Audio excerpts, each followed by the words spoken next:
Christmas is just around the corner, and it's basically my favorite time of year. I've made a Christmas EP, which I think you'll love. Link is in the show notes. Should old acquaintance be forgot and never brought to mind? Should old acquaintance be forgot and old lang syne?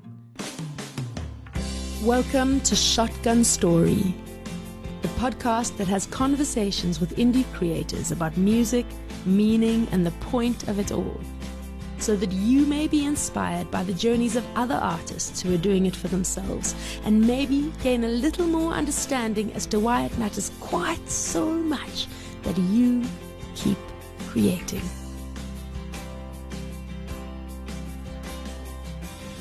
Lucy Kruger is a musician from Cape Town, South Africa, who now lives in Berlin. Her solo performance focuses on the bare bones of the songs, a slow-burning psychedelic folk that is both intimate and ambient. In September 2019, she signed with independent German label Unique Records and Schubert Publishing to release her second full-length album, Sleeping Tapes for Some Girls, a follow-up to her debut release, Summer's Not That Simple. Now there's a quote here. It says, though the album is called Sleeping Tapes for Some Girls, the music feels like lullabies for Nick Drake, as Lucy treads the same deep waters as the singer from the late 60s and early 70s, utilizing her voice and guitar to delicate effect, where the volume is performed in a soft, tactile caress of fingers on skin or fretboard. Magnificent. Absolutely magnificent, and it's similar to what I know of the way Lucy performs. Now, Lucy and I met in a coffee shop in Joburg. She was late. That's normally me, who's late, and we'd never met before, and we'd been asked to do a collaboration for a music festival in Cape Town. I was a bit nervous. This young folk singer from Cape Town. I'm nervous all the time, I suppose. And she arrived, and it was, on my part, certainly love at first sight. I don't know if I've ever loved anyone so quickly as I loved her, and still do. So we have her here with us today to chat a little bit about her journey and music and her whys, and maybe to inspire somebody else who's doing it. Hello. You have such a beautiful voice. This is going to be such a magical podcast you're doing. Oh, I love you. I'm going to fangirl throughout this episode. I'll just keep that little clip out of you reading my bio and just send that as my bio from now on. I mean, that's actually a great idea, to do a little voice note that you WhatsApp people. Yeah, a little. Hi. Oh, I have missed your face. It's so nice to see you. Yeah, likewise. So now we're speaking to you from Berlin. Yes. I want to know, why do you make music, Lou? I mean, it's such a massive question. This sounds ridiculous, but it's sort of like saying why I love, Yeah. You can sort of reflect on it and you can try and form an answer, but I mean, the love grows from before you can understand why it is. And then I think at different points in your life, it offers completely different things. There's sort of moments in my mind that I've made my small history of music, but I think a lot of them that they've also just come through, I focused on them at some point, and through retelling, I've kind of cemented them into my story, but actually it could just as well be any other moment of any other day where you hear a song or hum something or listen to something. But I guess the overarching thing for me is something about connection. So from when I was really young, I think that means something quite different. But I guess in my house, there was always music in the house, in the car, in the kitchen, and it becomes something that you associate with togetherness. There's a kind of something in the air that is holding everyone together and bonding, stringing your memories together. That I guess was maybe the first feeling that I had for it. And then I guess when you become a teenager, it can be the complete opposite, something that you can experience so completely alone and isolated, but that still allows for some kind of intense intimacy with something, with the world, even though it is really something that is you're experiencing completely alone. It doesn't feel like that, and that's just I'm not sure how that even works, but there's an ability for music to connect you even in that moment of complete isolation. I think it does it on a sort of emotional level, but then on a more obvious way, it's a very connecting thing in the sense of you make music with other people, you come together in a room to make, you go to a show to listen, you go to a party to dance, you know. It's a little bit like talking about why you like water or why you like, you know what I mean? It's not, it's kind of absurd too. Yeah, a little bit, you know, it's so embedded and interwoven in everything. It is just a different expression of that thing that we don't know how to talk about, called life or something, you know. So I love that. I absolutely love that. And I love that togetherness and those associations of togetherness, music stringing those memories together. That was so beautifully put, Lou. What made you start it? Where did it all begin? So you have a family who loves to listen to music. How did you start yourself? I really always loved singing. I've said this a number of times, but I don't think I was very good at it. I just really, really love to do it. I love the physical feeling of it.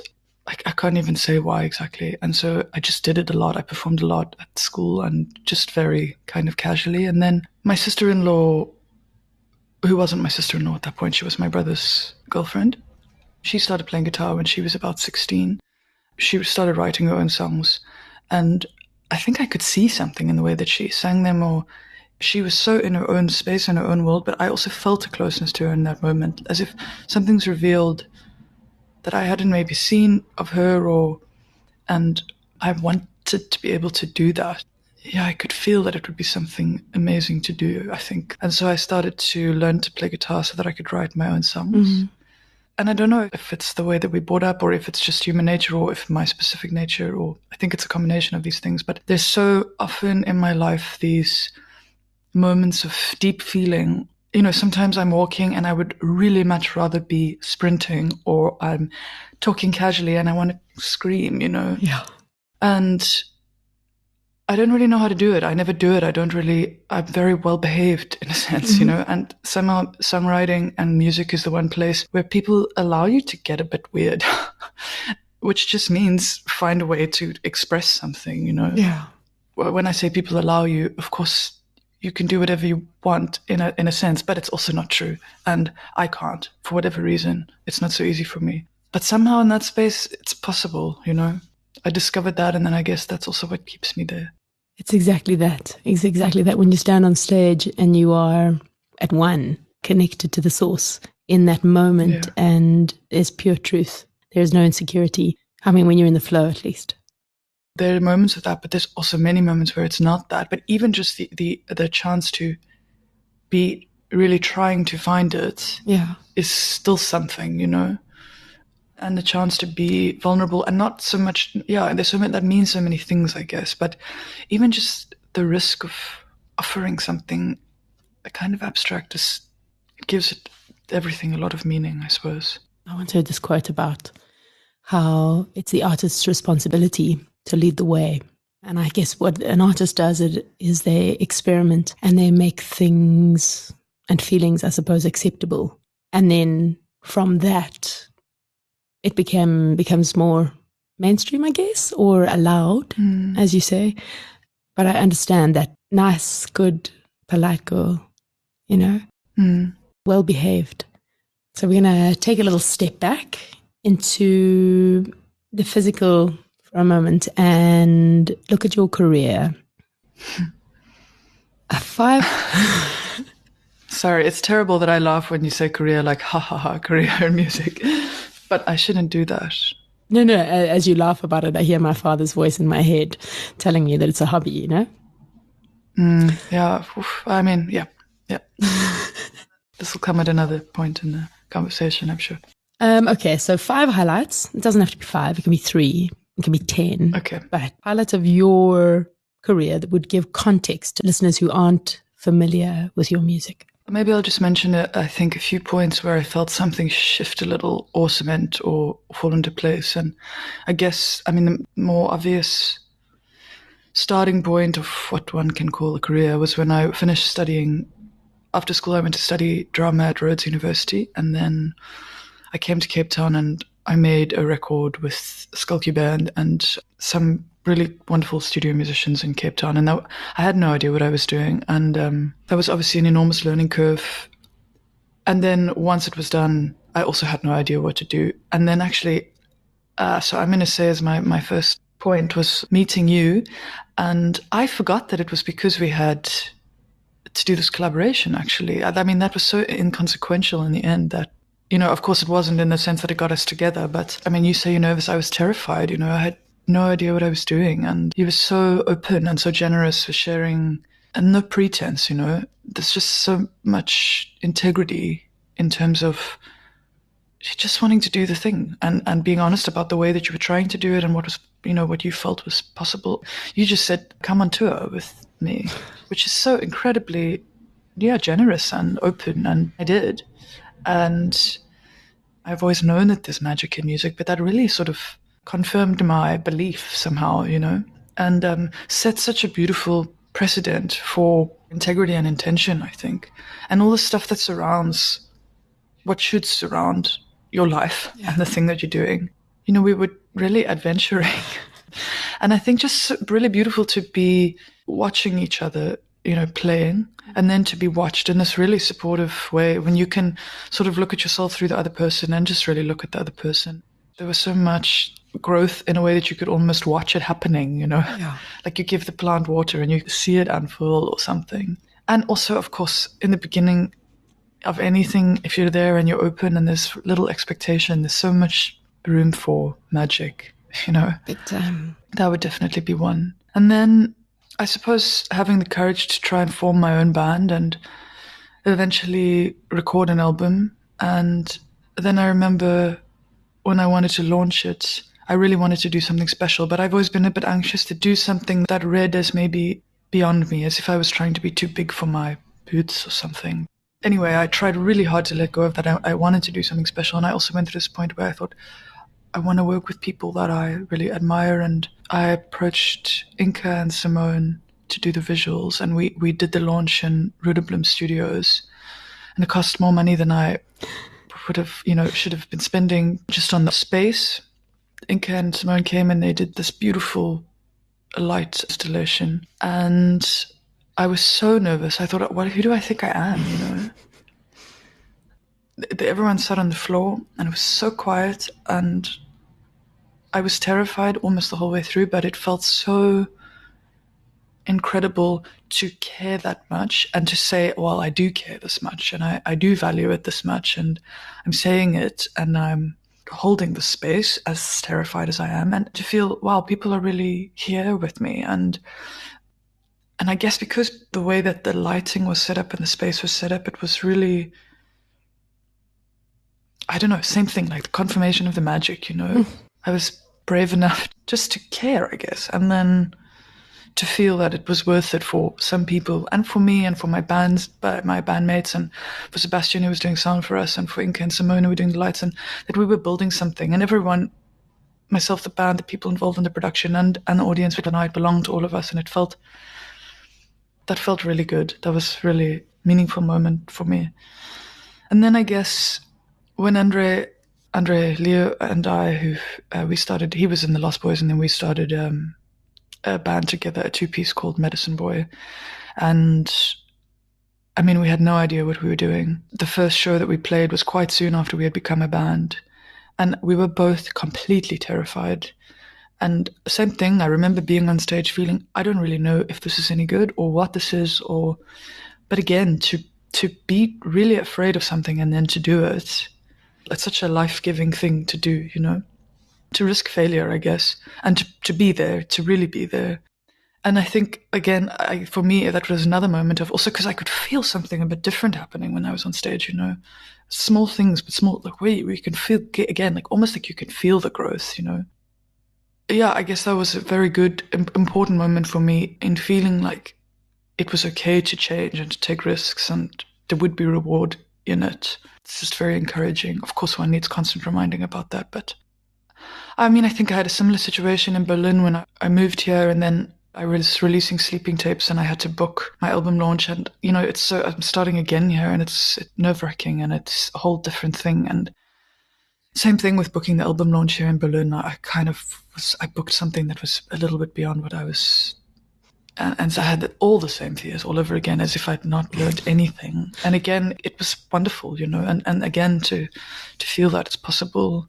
And then I guess recently, Andre and I, after about 5 years of being in Medicine Boy, decided to stop with the band because we had been partners when we started the project, and then 2 years into the project we decided that we split up, but we still had a band and it was an incredible time. But I think after 5 years of it felt we needed to change and we needed to shift.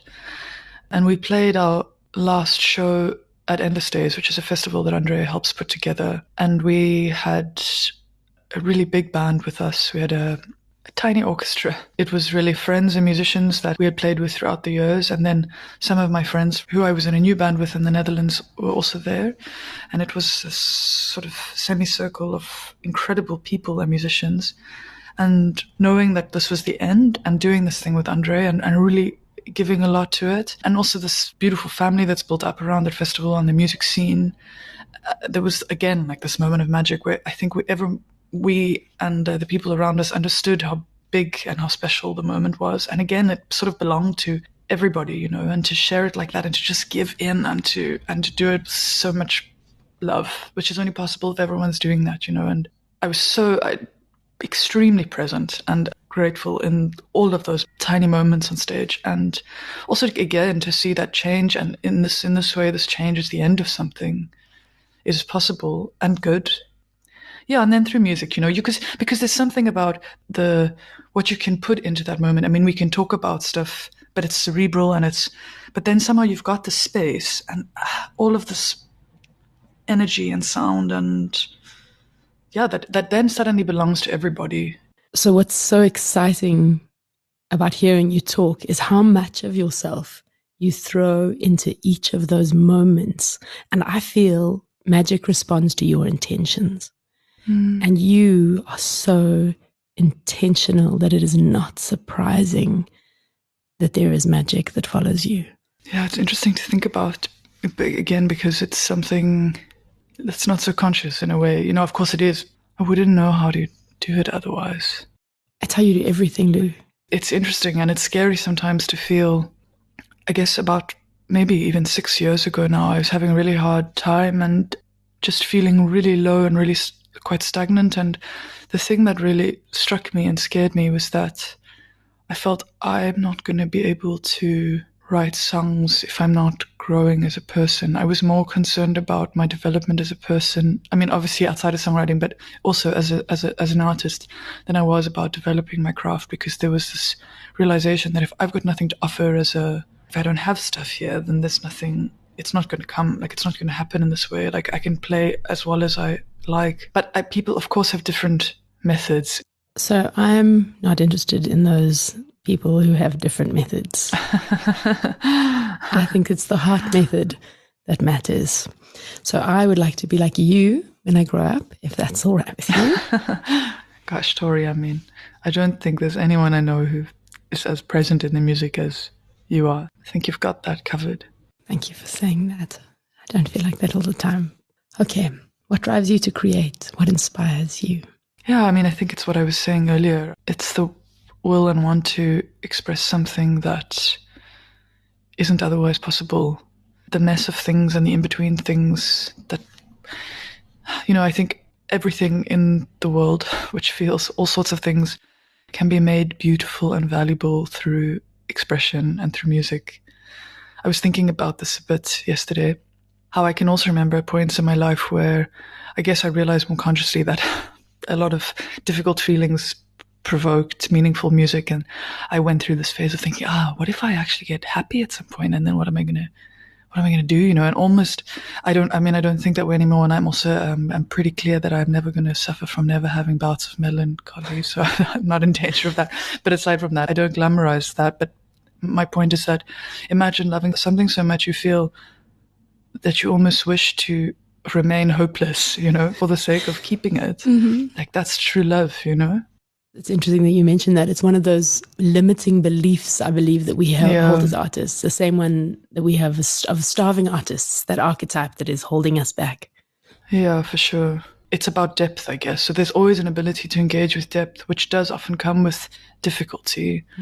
But it doesn't mean a kind of hopelessness or a irreversible sadness. It's just being able to really engage with something fully, I think, or honestly or presently. And I think sometimes when you have difficult feelings, you're forced into that much more. There's no way around it, of course you're there. It takes you there, so that's the only thing you can look at. That's a nice way to put it. The depth of it is always there, it's just sometimes that it requires, in moments perhaps where it doesn't come, obviously requires a little bit more conscious effort on your part, I guess, or something, Yeah. But you're happy now, at the moment. You look happy. I am happy. And you're writing a fair amount, it sounds. Yes and no. Yeah, I guess I am always writing. I feel I'm trying to find different ways to write a bit at the moment. I'm a little bit, it's funny now, I'm just realizing, sometimes I think I have and maybe I've tried to deviate from that a bit this year.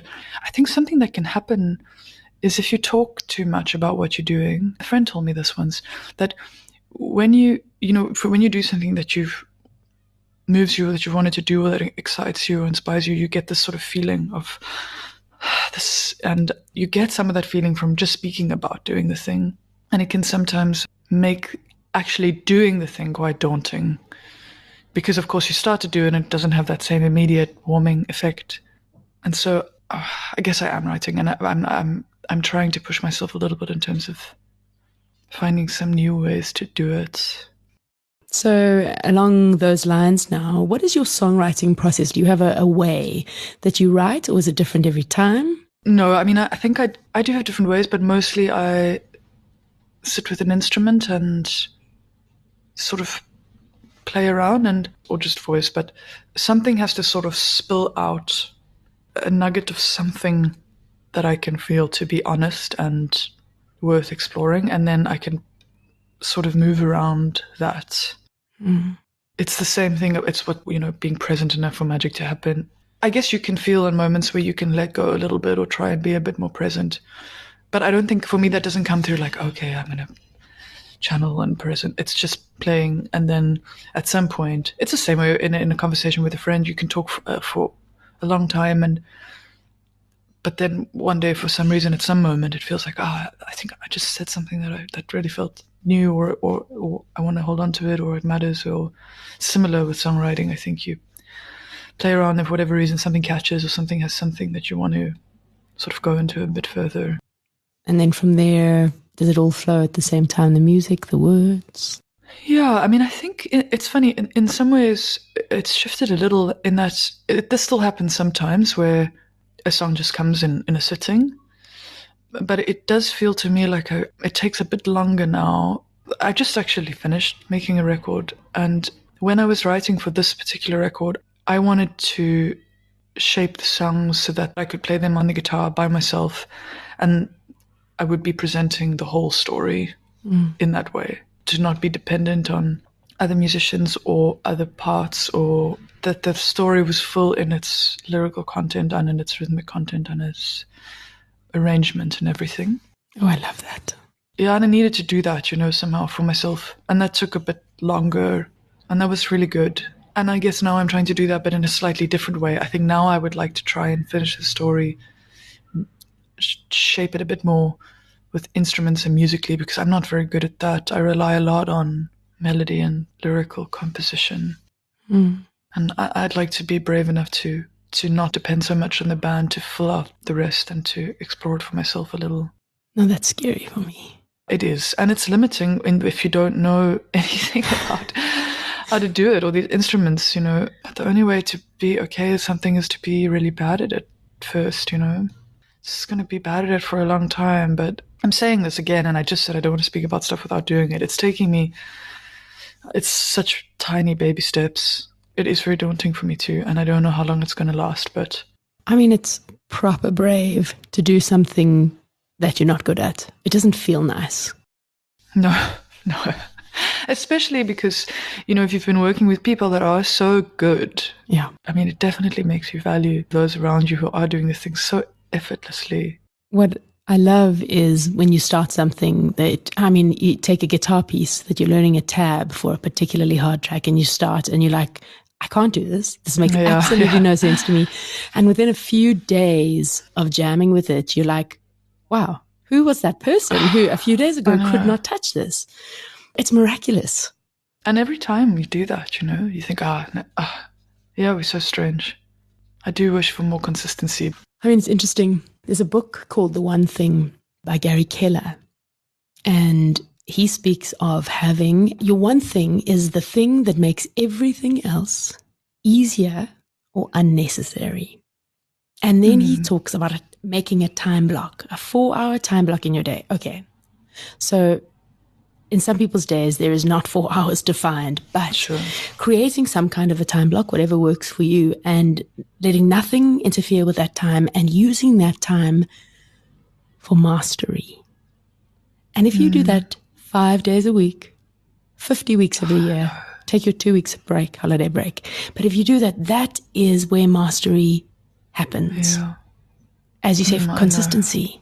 I know. Dreams.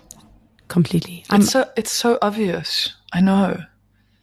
So what is the resistance? See, I've been exploring some self-sabotage myself. So I think that might be some of it. No, absolutely. That's interesting. I'm on a mission. My plan is to try that one thing. I'm finishing reading the book. I think it's a wonderful idea. I guess in my own way, that's what I've been trying to explore this year. And it's interesting because in a way, there really were very few excuses because there was so much time, and it still remains very challenging. But I think sometimes the work is much more complex than, as you say, you're exploring patterns about what's stopping you from doing that. And that work is much more complex than the 4 hours of sitting practicing or something, Yeah. And it's been a year of extenuating circumstances, which I will get to just now, which I think makes it's somehow harder when you think you have all this time. Suddenly you're in lockdown, you should be creating, but it just doesn't work like that. Yeah. But let's move on to collaborations. I mean, the moments in my life where I have felt magic at its most potent and exciting have been on stages with other musicians, most notably you. There was that one show in PE, and it was you and me and Dave Knowles, and we were singing Be Brave. And there's that photograph of the three of us on stage singing that, and like I felt the earth move in that moment of singing. And I mean, that's just collaborating. It wasn't even a songwriting collaboration. But those are the most exciting things for me. And I don't collaborate myself often because I don't think I'm good enough to. So I'm always afraid when I approach it. So that's my responsibility to get better so that I am not so afraid, because it's where I feel my most joyful. Yeah. But I want to know about you and collaborations, because I know you work with a lot of musicians, and when you come on stage with another musician, you very quickly are able to collaborate. Oh, it's so interesting because I don't see myself being able to do it very easily at all. But I think I would also love to be better. And I think it is what you say. It's about developing a confidence that you feel like you can.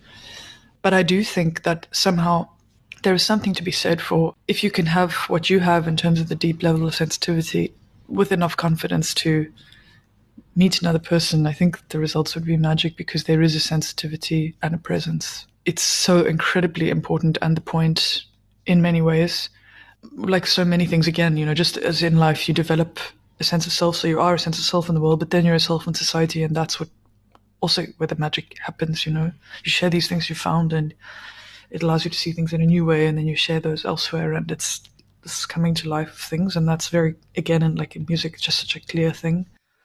Now thinking about it, I mean, I'm extremely lucky to have, bandmates are essentially collaborators, and I've been so incredibly lucky to have bandmates who were really collaborators. And I guess that's also, say with me and Andre, because we're both songwriters and we wrote together, that's a very intense and intimate way of collaborating. I guess the first time I ever started playing was with Bryony, my sister-in-law. And it was the best thing in the world. It's still maybe such pure memories, whatever that means. I don't really like that word, but I remember we used to sit for ages and work out songs, work out her songs, work out my songs, work out covers. And I could just do that for hours and hours and hours. And then when I went to university, my girlfriend, Madeleine, who's a wonderful musician, my girlfriend at the time, and I used to also play together.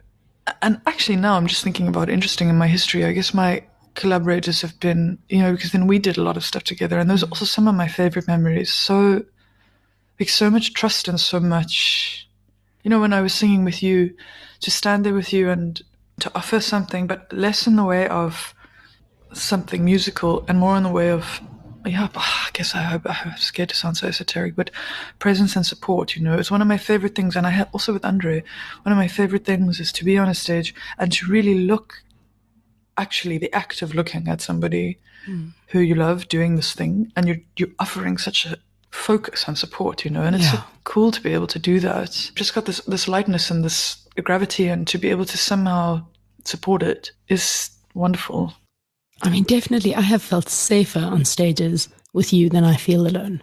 One of the best feelings of, is to do that, and then also to have that other way, as I was saying with this Lost Boys show, for example, or the Medicine Boy show, to feel, there's these people around you who are helping you say the thing you want to say, or they're bringing life to your feeling. I mean, that's insane, it's so beautiful in their own way, through, I guess, the kind of collaborations that I've done, or, I've never really, it's never like, here's the sheet music and you learn the part, and it's very personal. It's very, people contribute in the way that is them, I just think sometimes a lot of it is about new ways of conversing and playing that have just become more challenging. And words are so frustrating and so limiting, and our culture is so isolated and cold sometimes. And there's this chance to, converse and be together in this way and share in this way that's just much more freeing. So I have had I guess a lot of my friends are musicians as well, and there's this beautiful way of spending time together. It's sometimes just as simple as that as well. Oh, it's wonderful. And then that connection, it's like no other that is allowed outside of a couple. Yeah, exactly. Yeah, interesting. Do you have tips for other musicians on how to be a better collaborator? Oh, there's so many ways to do it. I think the thing is and I don't think if ever I'm saying that somebody should try this, it's because I'm talking to myself, not because I think that I have any idea, but to really listen.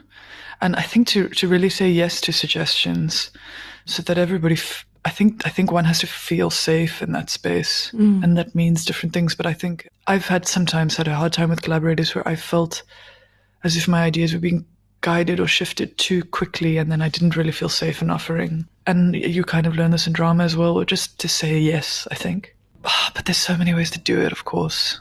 I guess maybe the biggest thing is to try and let go of fear of failure and fear of foolery. And I think I do this thing which is very annoying in being quite self-deprecating and being like, I don't really know, and I'm not sure if this sounds good, and I just do it, Yeah. Just do it badly, and then nothing can come from nothing. Yeah. You have to play a little in order to see what's possible. I'm saying this. Just yesterday I was in the studio with Lee. We were working on things, and I was doing exactly the opposite. So, yes. Oh, that's wonderful. That's wonderful.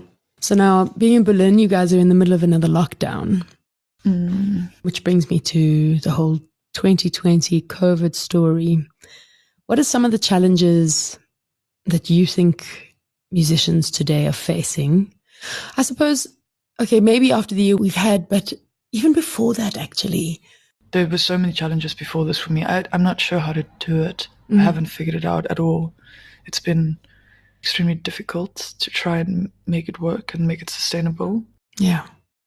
And I've shaped my life in such a way that I have extremely little responsibility. I haven't taken on any commitments about this music thing, and I'm still not sure how to make it work. And I'm not a very good businesswoman, so I'm sure that's a large part of it. I'm very naive, but these questions are difficult for me because I've seen so many people in so many different kinds of situations, and I don't feel very positive about it, but I'm still doing it. I don't want to be cynical, and I don't really have solutions. Yeah.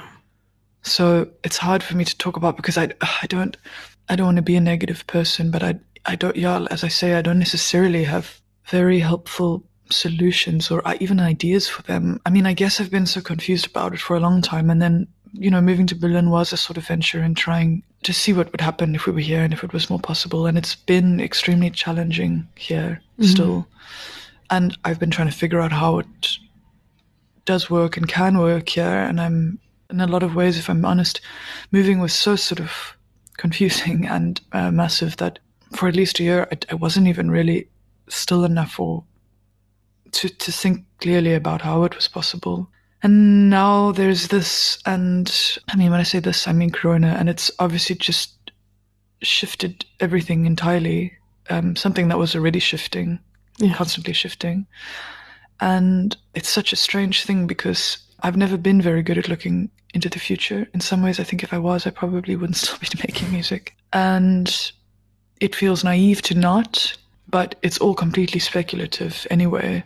So there's this strange thing, I'm booking some shows for next year, but it also feels a bit absurd. And I don't know, it's such a strange time. It's also naive to think that it's going to just go back to what it was. It won't. And I think the implications and the impact it's going to have, that's already clear in small and big and obvious ways, like all the venues shutting down and a lot of people having to find alternative work in the industry.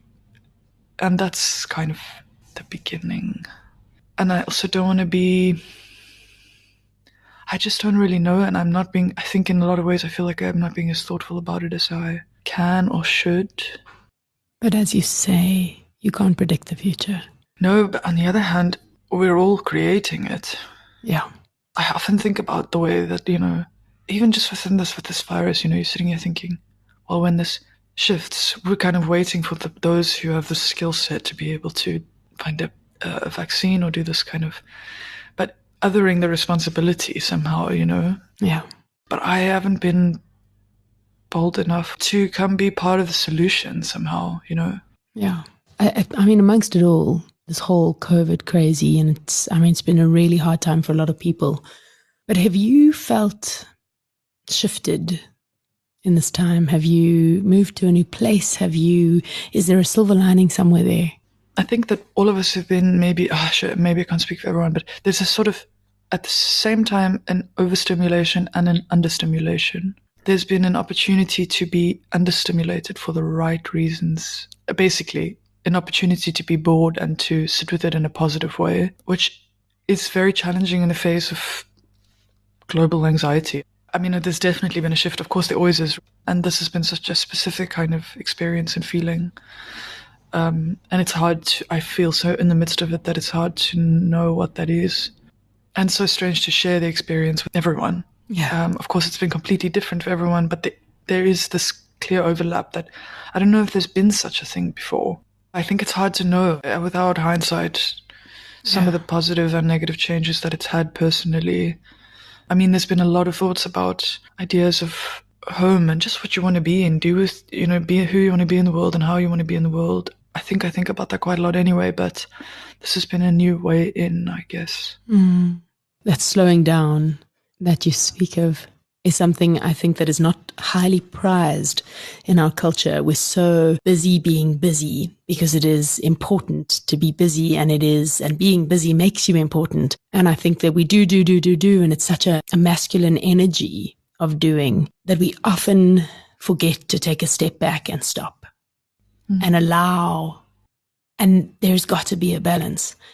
And I think part of where we have been going wrong as a society is that we do not have that balance right.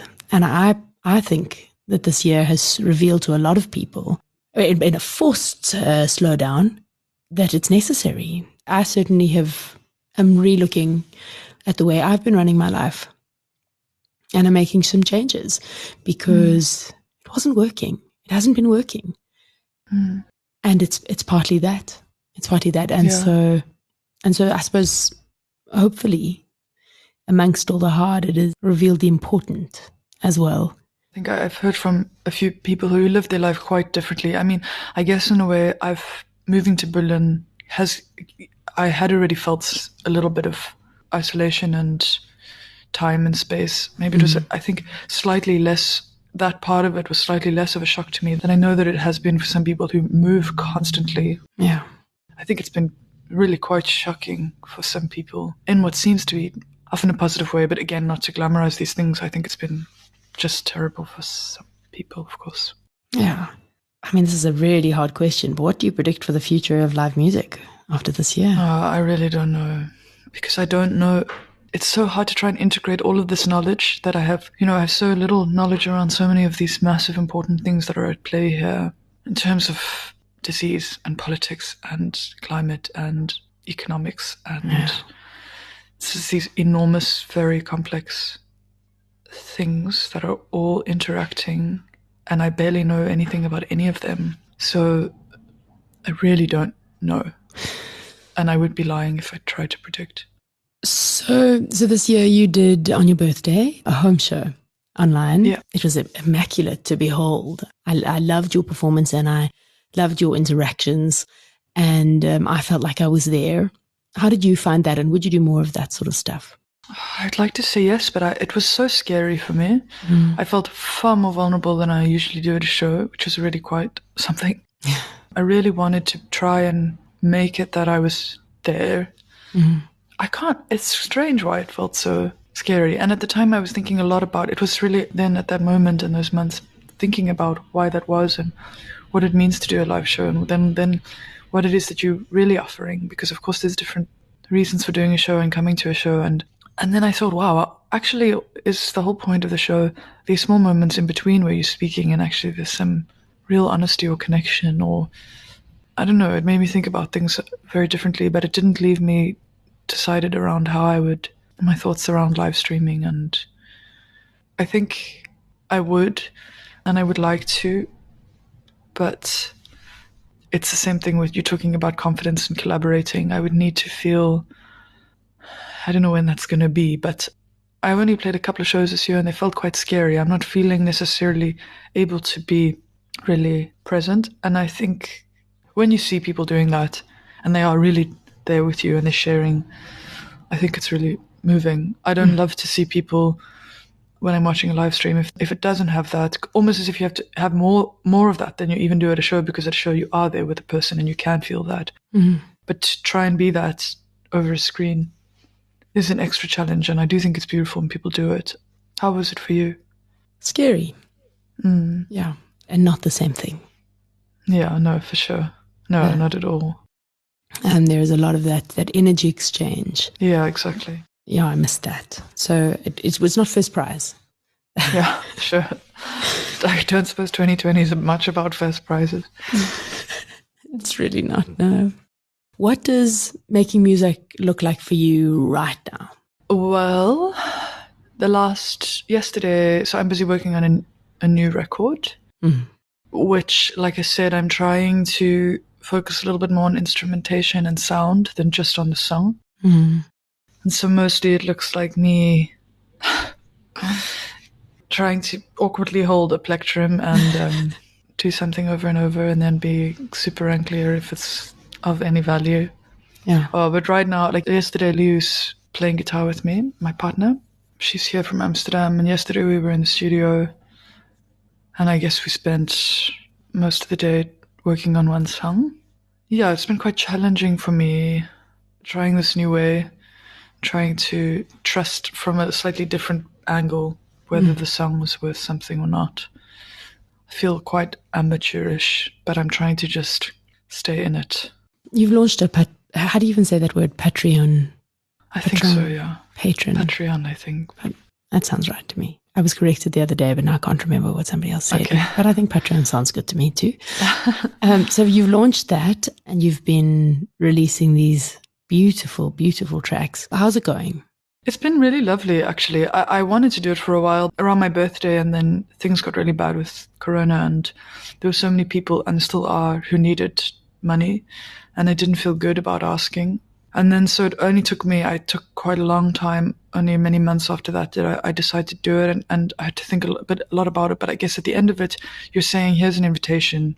I'm doing this thing. If you can and would like to, you can say yes. I have to try and always understand with all these things, it's an invitation. You need to trust that people will decide for themselves whether they want to join. And I'm still figuring out a little bit what it is for me and for those on it. at the moment, I've just been, every Sunday I share a song.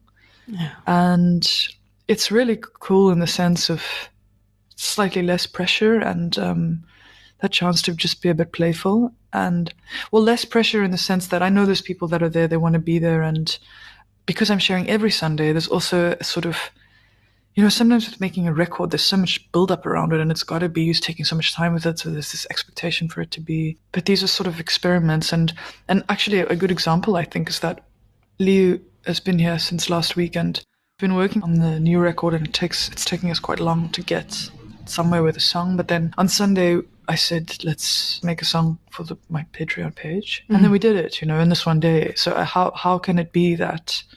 And it's just the framework that allows for that. So I'm really grateful for that sort of exercise and also just doing. Wonderful. Well, the results are very beautiful. I mean, you should think about it. I've softly considered it. Yeah, but one step at a time. I mean, you are just starting a podcast, which is amazing. Thank you. Thank you for agreeing to come on it. But I'm not finished yet. I have a couple of last questions, some light and easy questions. A song that you wish you had written. This is going to be a ridiculous thing to say, but I'm going to say it anyway. I mean, I kind of just wish that I wrote all of Aldous Harding's songs. I kind of just wish I was Aldous Harding. I'm so in awe of the way she seems to be, for me, this, how do I say it? There's such finely crafted things, but so specific and personal. And they seem to they flow, because they kind of kick so easily, but there's so much complexity in them. And she manages to be extremely, it's like an intense emotion, but never sentimental. And extremely personal, but really universal as well. This could be my song, It could be written for me, is what I mean. It's like, it's also really playful, but extremely serious somehow. And yeah, also this kind of, again, like this sort of depth, but still not without irony, There's a sort of acknowledgement of the playfulness and the performance of it. It's so interesting to watch somebody acknowledge the sort of dishonesty of it in the sense of the performative nature of it. Yeah. But then still with so much integrity and sincerity, and I don't know how she does it, but it's fucking amazing. Wonderful. Do you have a wish list collaboration? No, I mean, I don't think my clear heroes, the ones that that I dream about, I don't think I would be any good. I'd be such a mess. I would just love to keep collaborating with the people that I love and growing those relationships and musically and otherwise. Maybe it's more about, as you were saying earlier, I guess I'd like to get to a point where I feel grounded enough in myself and solid enough in myself that I can just perhaps do it in a more relaxed way. Yeah, it's something I would also love to do more of. So now, in light of everything that we've spoken about, from the magic to the challenges, what advice would you give to young independent artists who are trying to do it for themselves? I mean, I think just to really to play and to play and to play and to play, which obviously means a lot of things, but to take it very seriously, but to be very playful. I guess something that I think about a lot is the sort of relationship between how much relies on creativity and this sort of flair of magic, and then just consistency in work. If I were to say how I'm trying to do it and I'm not getting it right at all, and if I were to do it again, would be to just be consistent in terms of engaging with myself, the world, and my craft. And that means that you don't just kind of wait for inspiration to write, but you are just more consistent with the way that you engage. But of course it's different for everyone. Just keep doing it, I guess. And I think a lot of it's just about consistency and presence. I think it's extremely important to develop your own voice, and that is just through experimenting and being curious and sitting down with your instrument, with your words. And then something that I really wish that I had done and that I wish I was still doing, and I'm still trying to do, to develop your craft with your instrument, with whatever it is, because if you can sort of marry those two, Yeah. your voice and your craft, that's sort of what you want. And of course, they maybe matter at different points more, but it's something that I really am very frustrated often by my lack of skill. And I wish sometimes that I hadn't just jumped to the feel-good stuff that, I want to write a song and so I can play it and it feels good. But I could have done a bit more of the hard work with knowing how to play a fucking scale or something, That is so familiar. Oh, Yeah. it's so nice to hear you say that. That's exactly how I feel. Yeah, it's very frustrating. It's not too late, It's just, I don't know why it feels challenging to, but yeah, I guess that's advice for us. It is. I'm going to take it. I'm going to go home and practice my scales.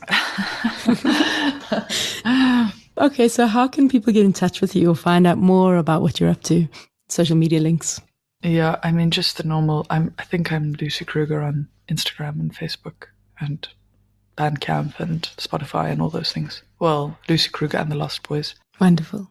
And I will put links in the show notes to where people can find you. And we're going to play out with one of your tracks now, which is super exciting. I listened to it before. Oh, it did all the right things. It made all the cells move. Happy song. Oh, Lou, thank you so much for coming on. This has been really important. Thank you for having me. It was really wonderful to speak to you. If you are an indie artist whose passion for what you do can inspire or fuel others, get in touch. I'd love to chat. You can find me on Instagram at Shotgun Tori. You've been listening to another production from Solid Gold Podcasts. I'm trying to let you in. I'm 28 and I'm terrified of everything. And I'm quite sure you're everything.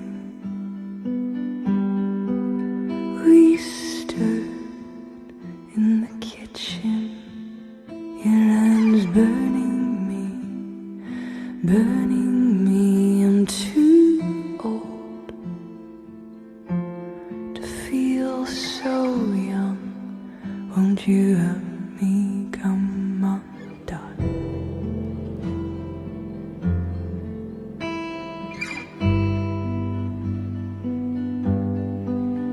I fled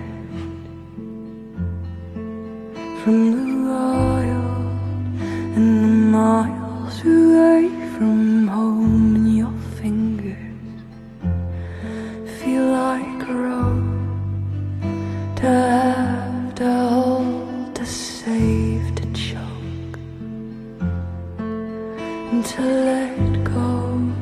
And we can't hold these bones to let go, and there's no breath to float. And if we sunk below, and if we slip from our clothes, then our Sunday wouldn't have to go. Our Sunday wouldn't have to go and leave us alone.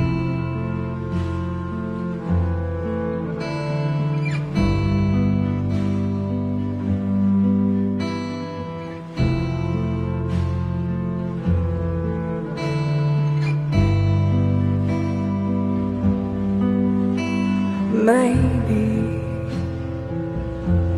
I made this up.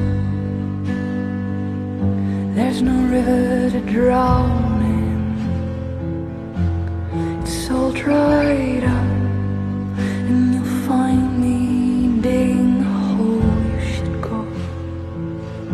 I've nothing to show you.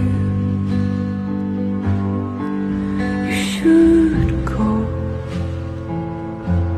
I've no breath to promise you to follow through, and I can't sink below. I can't seem to slip from my clothes,